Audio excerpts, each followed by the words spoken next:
Mommy and Daddy eye believers, meron ba kayong tanim na aloe vera? Gusto nyo bang dumami sila kaagad? Nako, may life hack ako para dyan. At simple lang ang kailangan. Saging. Kumuha ng young aloe vera shoot o bubot ng aloe vera ito. Yan. Tapos gamit ang kutsilyo, kailangan nating humiwa ng maliit sa bandang gitna. Ayan. Ayan. Tapos, yung tamang-tama lang na makakapasok ang ating bubot ng aloe vera. Siyempre, huhukay tayo para meron namang spasyo ang ating aloe vera. Tapos kainin. Joke. Sorry. Tapos, ito na nga po yung bubot ng aloe vera. Ilagay po natin siya sa loob. Ayan. Tapos, ibalik yung saging. Ayan. Para ma-secure ang aloe vera. At after nga a few days, mga eye believers, magiging ganito na po siya.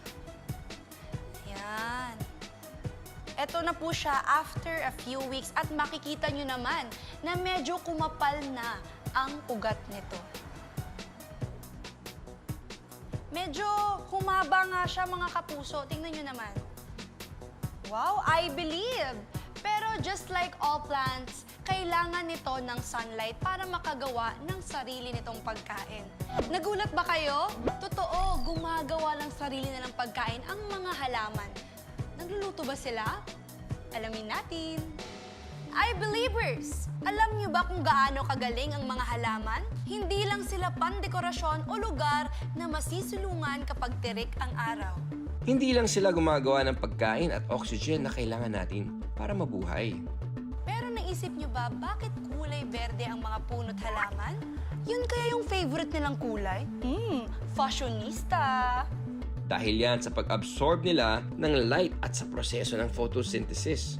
Photosynthesis ang proseso ng pagsagap ng halaman sa sikat ng araw, tubig at carbon dioxide para makagawa ng oxygen.